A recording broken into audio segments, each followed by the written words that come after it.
Well, it's New Year's Eve, which means it is the season for three things. One is making New Year's resolutions that, statistically speaking, you're probably not going to keep. Two is watching some college football bowl games, at least the ones that Omicron hasn't already emerged victorious in and forced the cancellation of. And three is catching the occasional cheesy corporate message wishing you and your family and your loved ones a happy, safe, and prosperous new year. And we're going to take those three things today, and we're going to use the help of two leaders here to help you understand that some of your predictions for 2022 and beyond might not be as bold and as exciting as you think they are, or at least they're not as exciting as your stakeholders think they are. And to help drive this message, we're going to turn first to this leader here, who is the unnamed CEO of a $5 or $6 billion company with several thousand employees, who had a cheesy message that he delivered 2 weeks ago that I happened to catch on LinkedIn and then in turn on YouTube. And in his message, he talked about the bold actions that his company will be taking. And when you listen to the words here, and I'll read it verbatim so that I don't misquote this, again, unnamed individual, because I do not wish to poke fun at any individual leader, of course. But he said, we're committing to set science-based targets by 2023 on our pathway to achieve net zero emissions by 2050. So again, in layman's terms, the actions that his company is taking is to come up with a plan by the end of 2022 that helps them achieve their net zero targets, which will be achieved by 2050. And then he went on to say, we're here to accomplish these bold goals. And I had to laugh. Again, no offense to this individual, but these bold goals sound a heck of a lot like every other goal from every other corporation. So not exactly the bold action that you might think when you hear the word bold. Not exactly what you might think if you are a Star Trek fan and you're familiar with the last line of the intro for all the Star Trek shows or movies or whatever, which is, of course, to boldly go where no man has gone before. Well, again, this leader is saying he's going to boldly go where virtually every corporation in the world is going with regards to net zero impacts. And again, not to be cynical on this, but my bold prediction is that by Q3 of next year, this company will have announced that they do have a plan 3 months ahead of schedule and pat themselves on the back. And this plan, of course, will be to achieve net zero by 2045 and not 2050. And again, they'll pat themselves on the back. And they might champion this again as a bold realization of this bold goal of theirs, when in reality, it's just like every other goal out there. So again, have this in mind here as we turn to another leader here, Marcus Freeman, the new coach of Notre Dame. And Marcus Freeman, right after he was announced officially as the latest coach, the latest leader of Notre Dame football, met, of course, with his team. And Marcus Freeman's message to his team was very different from the CEO that I just mentioned, because Marcus Freeman's focus was on the present. In fact, and again, I'm going to read this verbatim so that I don't misquote Coach Freeman. He said, this isn't about the future.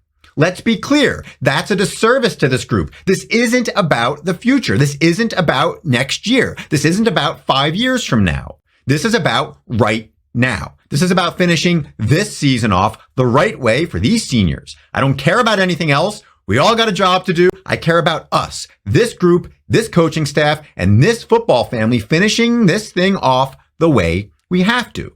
And again, you could say, well, what do you expect him to say? That, hey, we're going to be rebuilding for the next 2 or 3 years, so we're just going to try to limp through whatever bowl game we wind up in and just look forward to next season. No, of course, no coach is going to say that. One of the worst things a coach could do, of course, is allow his team to look forward, right? And to look past games and to let their guard down and not to be in the present and whatever, again, hokey motivational speech you want to give about, going play by play and minute by minute, whatever the case is. So again, you wouldn't expect him to be looking into the future and telling the current players that, it's going to take a couple years to get the program where he wants it to be. However, it is worth noting that he was adamant. He was adamant that he wasn't the coach of the future. This wasn't to build the team of the future. It was about right now. A stark contrast to the CEO that I just mentioned, whose focus, again, was on 2050. Or, even the short-term focus was on the end of 2022 when they're going to put in a plan to get to where they need to be. And I'm not saying that they can or should be at net zero any sooner than 2050. I'm not saying that what he put in place as a CEO was bad, right? In fact, it's what he's expected to do. It's what his shareholders likely want him to do. It's what public pressure wants him to do. It's now what's going to drive much of his compensation and his employees' compensation. Nothing wrong with that. But I want you to recognize today the stark contrast between a leader who is focused clearly on the now. Marcus Freeman focused on the now and for his players to gear up for tomorrow's game against Oklahoma State in the Fiesta Bowl, and not to be focused on the future, not to allow them to think that he's going through some motions and he's just going to talk. No, he's taking action now, because now is bold. It's not bold to talk about goals that are, however many years out into the future. Quite frankly, that's just not bold. That's not the definition of bold. So for you, the question is, are you taking bold actions that reflect what you can do right now? Or are you allowing yourself to fall into the trap of making predictions and resolutions and using language that pushes everything into the future?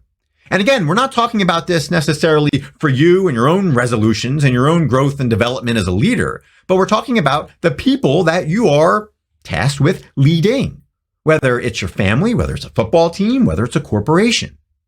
And to get and to maintain the attention of those individuals, you need to take some sort of bold action today.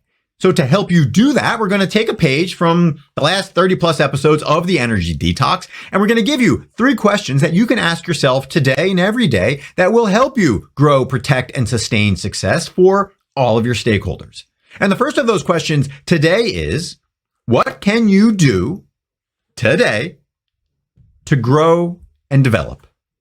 And again, if you're looking from a personal standpoint, instead of signing up for a gym membership or making commitments or taking some small steps, the one thing you can do today, of course, is to just get up and, from a health standpoint, go for a run, go for a jog. If it's 30 degrees where you live and it's snowing or raining, so what? You want to be bold? You want to take bold action? Go do something today. Don't sign up for something that's going to get you whatever. And yeah, there's value in that, but let's be real. 92% of people fail to achieve their New Year's resolutions, or based on some recent survey that I read from, the University of Scranton recently, 92% failure rate on New Year's resolutions.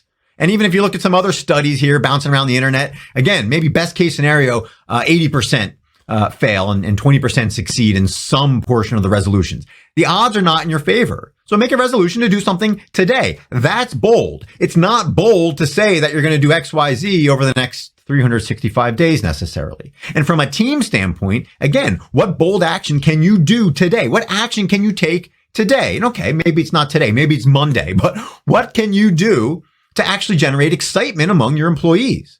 I mean, you might not be able to go so far as Hillcorp, who, a couple weeks ago announced that they were giving $25,000 to each of their employees so that they can contribute to the community. $25,000 to do what they want to from a philanthropical standpoint, from a charity standpoint. That's bold. That energizes their employees. That helps grow and develop, again, morale, excitement, not just among employees, but then in turn among their communities and their other stakeholders. That's bold.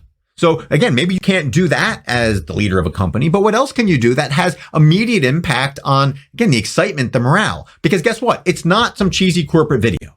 It's not some canned message. It's not some ESG talking point that sounds like everybody else. That is not bold. So ask yourself, what can you do today? What action can you take today that has an immediate impact, that is bold, that is immediate, that is timely, and that actually will have results that you can measure right now?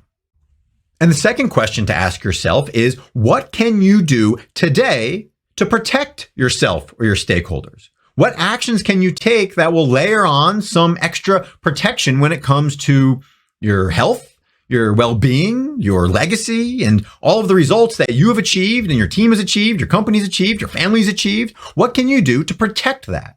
Certainly from an individual standpoint, with many resolutions surrounding health, instead of trying to, say that you're going to give up X, Y, or Z heading into the new year, whether it's maybe drinking related, maybe it's some habit that is not terribly beneficial to you, take action today. Maybe you go so far as tossing out all your booze before New Year's Eve actually arises, and whatever party you might be going to tonight, and you make that commitment now. That's bold. It's not bold to say I'm going to start tomorrow. It's bold to say you're going to start right now.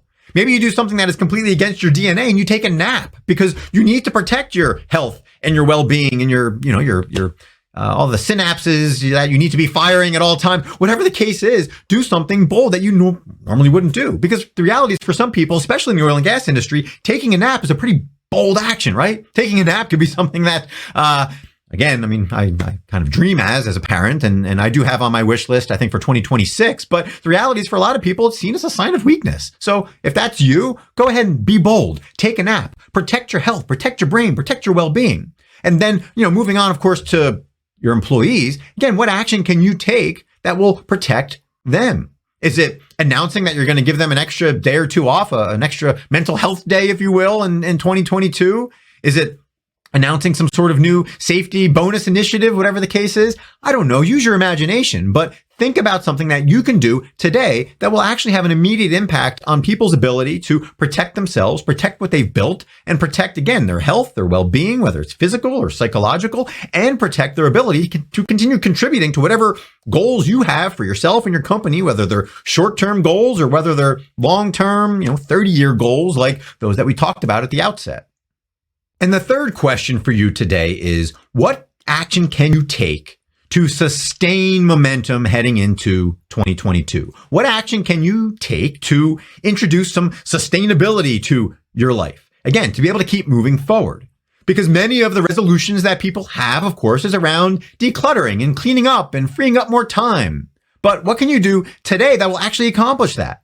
Instead of having a plan, say, to declutter your house and to sort everything and figure out what you're going to donate or you're going to sell or you're going to give away or you're going to throw out, whatever the case is, maybe you actually take the bold step to say, you know what, I'm going to take all that stuff today and I'm just going to get rid of it. I'm just going to toss it. I'm actually going to get it out of my house. I'm either going to throw it out or maybe I put it in the trunk of my car so that there's no chance of it staying in your house. Whatever the case is, that is bold action. It's not quite as bold to, again, put a plan in place that's going to ebb and flow, and that's going to lead you, quite frankly, to the same spot you are, which is unsustainable. It's going to continue to be a drag on you to have all of this clutter around if you're one of those people that, say, falls into that category. Another example, of course, of this is the unsustainability of meetings within the workplace. So you want to take bold action today? Go in and look at your meetings over the next couple weeks of, say, 2022. Look at the month of January and go through, and every meeting that you have some say in, either you called or you're, in a position of authority, go ahead and shorten that meeting by 50% or propose to the person that you shorten the meeting by 50% or go ahead and start canceling meetings and be intentional and say, look, I don't think we need this meeting. My intention is to reduce time and you're going to go ahead and do it. You're not just going to talk about cutting back on meetings and the time that's invested, if not wasted, in those meetings. Take bold action because the reality is that, of course, many meetings and time sucks, and certainly Zoom meetings, if you're still in that work from home realm, they can be exhausting. They can be unsustainable. So take drastic action today that people can see as not just words, not just flowery preaching, if you will, but as actions that you can and will and have taken that actually have a immediate, bold impact. So that you're focused more on the today, the Marcus Freeman approach, who says that, again, I don't care about the future. It's not about the future. It's now. And he wants to see results now, or at least tomorrow when Notre Dame takes on Oklahoma State. And make sure that you're not necessarily just parroting the approach of the CEO that we talked about at the beginning, who is, again, doing his job, doing what he's asked to do, but who, again, is coming across as someone who is following a script and is doing anything but being bold. And so with that, I encourage you to remember that bold is now. Bold is not necessarily putting a plan in place and putting in resolutions for the new year and beyond. Bold is taking action now using the knowledge, the wisdom, the experience, and your position as a leader to make an informed, conscious decision that has an immediate positive impact now. And so with that, I certainly encourage you to continue asking these questions as you head into 2022. I hope you have a safe, enjoyable, prosperous, healthy, happy new year. And I thank you for tuning into this episode of the Energy Detox. And I encourage you to visit theenergydetox.com, where you can find all prior 55 episodes and where, of course, you will be able to find season 3 as we head into the new year here. So with that, again, thank you and have an excellent rest of the year.